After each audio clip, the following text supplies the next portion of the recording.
Broccoli to guys na nilagay ko sa freezer. And then oyster sauce. Ito yung binili ko na ito margarine ito, diba? Hindi talaga ito buo.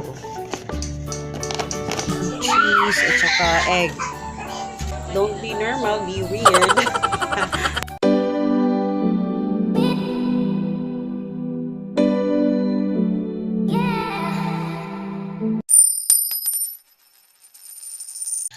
Hello guys, good morning. So, today is Sunday. At saka ako nagsasaing pa. At lulutuin ko ngayon is ito yung aking lulutuin. Broccoli to guys na nilagay ko sa freezer. Magto 2 weeks na ito. Pero ayan, parang bagong-bago pa din yung kanyang hindi siya nasira. And then yan. Tapos ito naman, ito yung beef ko, tapos yung isda ko, yung yung binili ko nung last. Ayan. Kasi to guys, nagpapainit ako dahil ko to, lulutuin. Tapos garlic. Last na pala to, wala na akong garlic.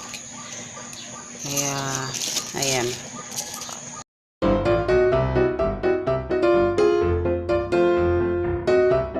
So, ayan siya guys. Lutuin ko lang to. Tapos, eto naman, meron akong sobra kahapon na ginawa ng flour na tinimplahan ko.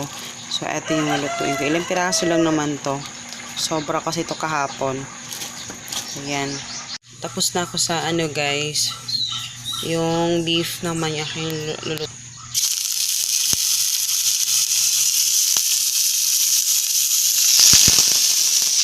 So, ayan na siya guys. Ang nilagay ko dyan is, pinirito ko muna yung beef, tapos, nilagay ko yung garlic. Wala nang onion guys, garlic lang. And then, yun, inilagay ko na din yung broccoli, and then oyster sauce, and harina. Yan lang. Ang sarap guys. Swear, ang sarap nito. Kaya yan siya. Tapos pala guys, hindi ko napakita sa inyo yung binili kong flour. Malaking flour siya. Ito yung binili ko na 2 kilo ata to. Yes. All-purpose flour. 169. Kasi gagawa ko ng maraming pancake. Maraming pancake. At saka hot cake. Kasi gusto kong i-film yung hot cake na matagal ko nang gustong i-film. Kaya, ayan. Tapos to, resealable to siya guys. Ito yung binili ko kasi alam ko sa palengke din talaga ako bumibili ng flour. Pero medyo na lang ako, na disappoint ako doon sa sa palengke kasi 'di ba kinakain namin to. Meron siyang mga uod kasi before akong gumagamit ng flour, muna, sinisif ko muna ba, ganon.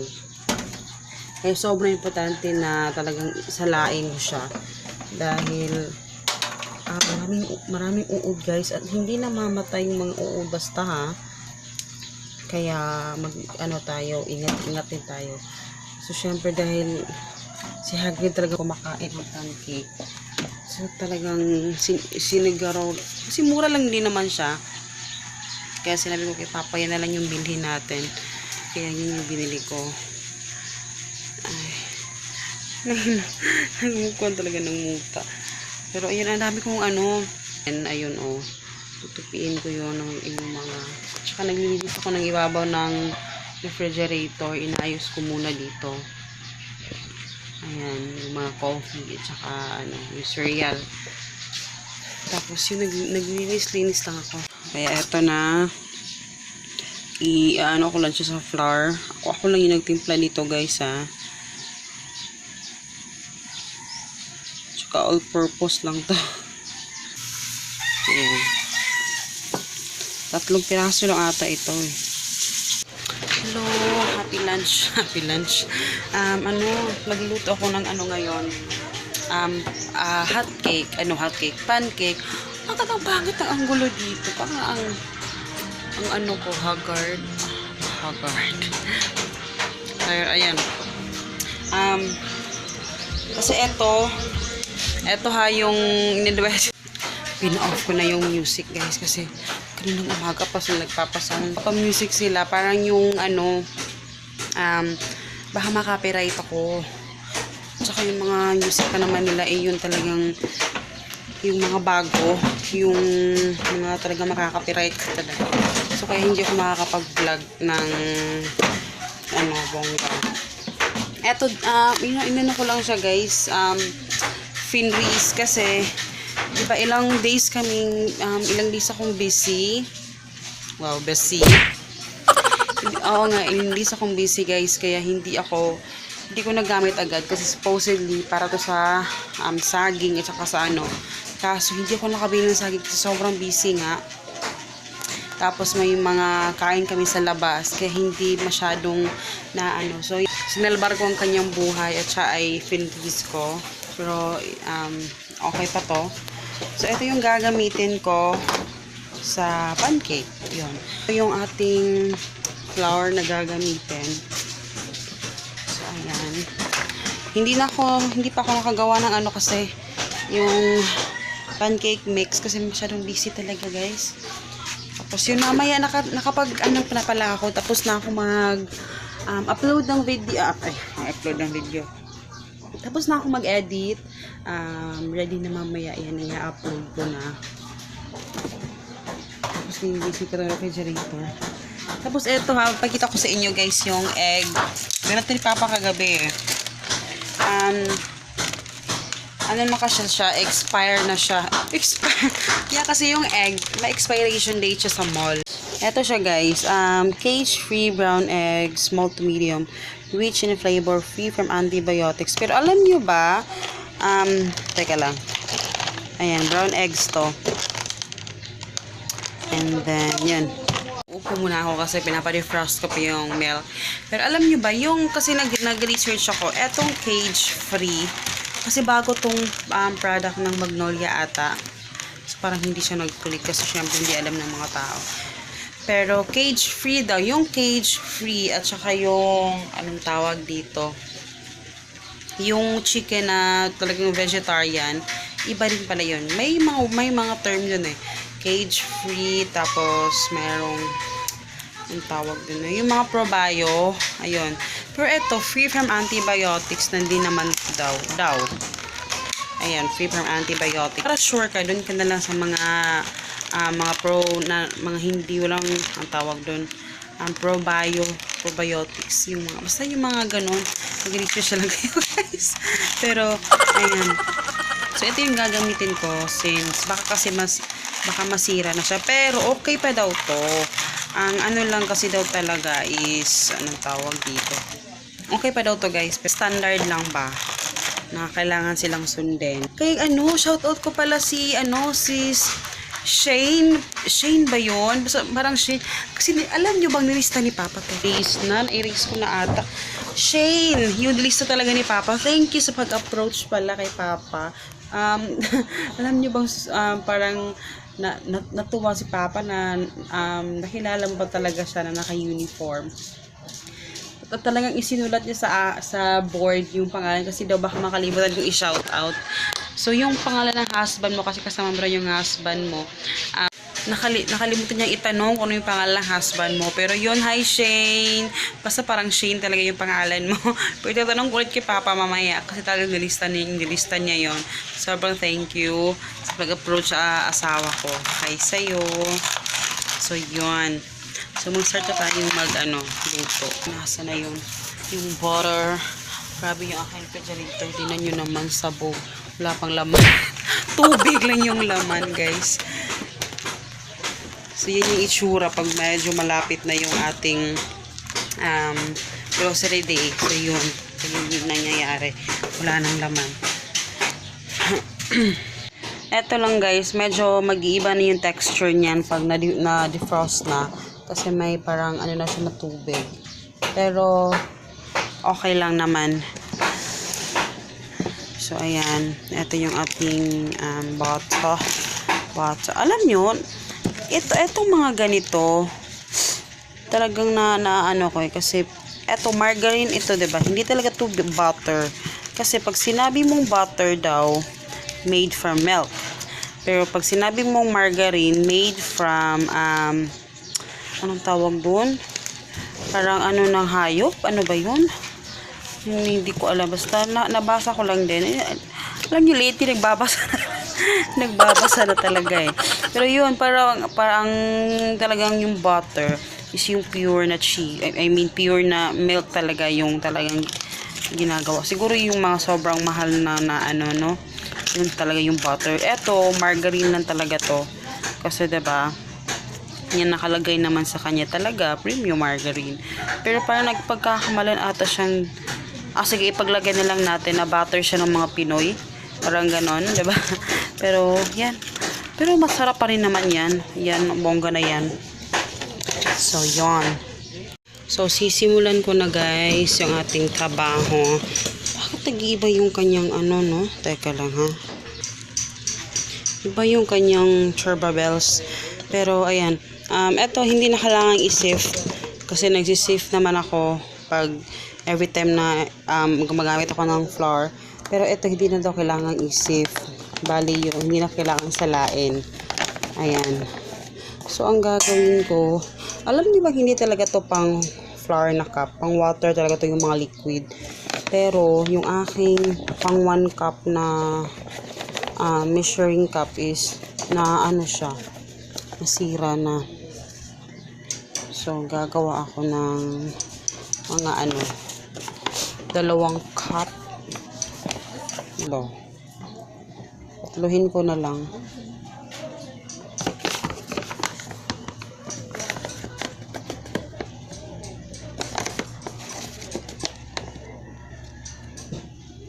Ayan.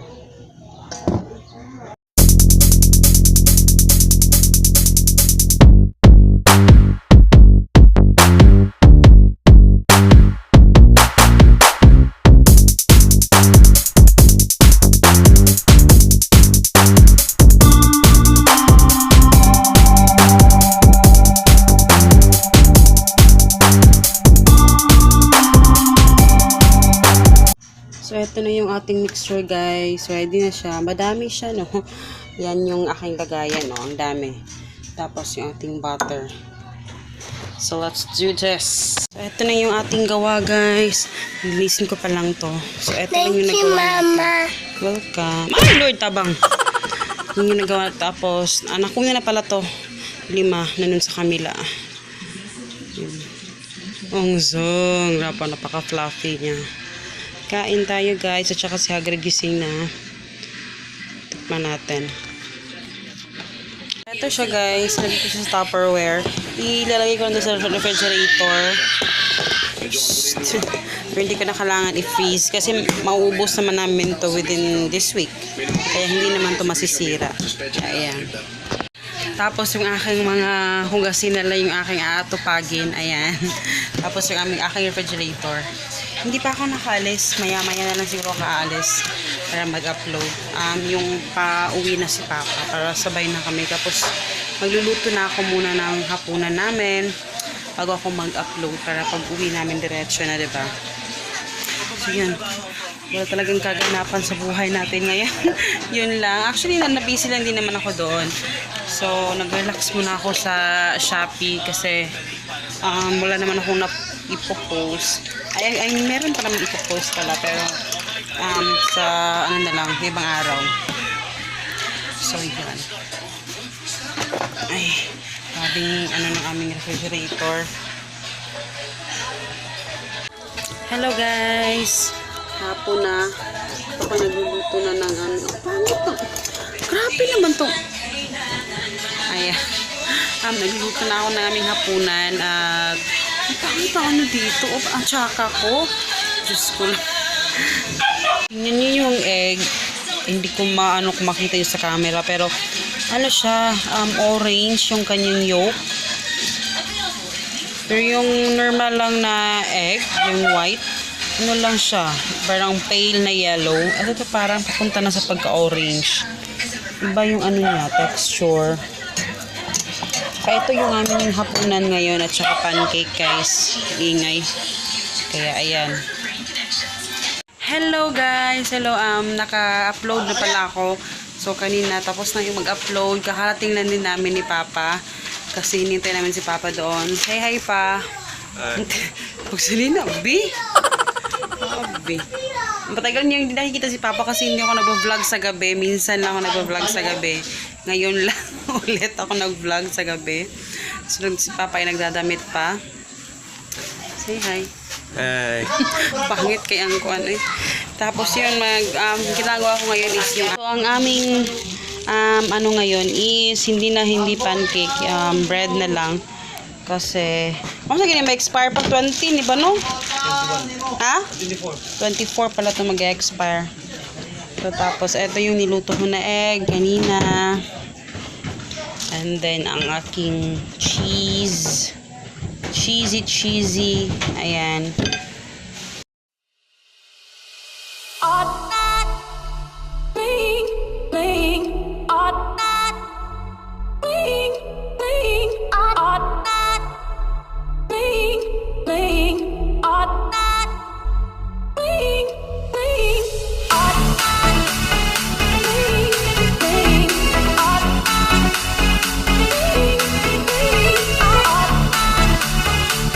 So, ito na yung aming, ano guys, yung aming kakainin. Ayan, cheese at saka egg. So, ayan, kagaya nakikita nyo aming kakainin is hindi talaga normal na kagaya ng kinakain ng ibang mga family. So, yun nga, sa kagaya ng sinabi ni Dave Ramsey, don't be normal, be weird. Alam nyo na, weird yung aming family. Kaya, yan yung kinakain namin. Parang breakfast lang siya, ano. So, parang breakfast dinner. So, parang ganon. Tapos si Halil, bago meron kami naman magko-coffee. Si Papa. Si Papa, ayan, busy siya sa kanyang anong tawag dito? Mixture niya sa kanyang longganisa. Dahil maglo-longganisa kami today. So, kasi ako yung kanyang sidekick. Sidekick ako ni Papa. So, kakain muna kami para alam mo yun, punong-puno yung aming, para ready kami sa mga gagawin mamaya. So, yan lang guys. Dahil kakain muna kami. Kami ay magkakape na. Ang ingay doon sa labas. Tapos, kami naman is yung aming Calvi. Patindong sa guys, sobrang thank you. Makita ko yung sa bag. Ang mahal naman. Yung declare value. Ang mahal. 2,000 plus naman. Grabe sis. Parang hindi naman sa talaga yung price. No? Pero parang gumasos ka lang talaga na ganun kamahal para ibigay sa akin. Parang doon ako na-touch talaga. Alam mo yun? Kasi hindi niya naman talaga ako kakilala personally. Hindi niya ako kakilala personally.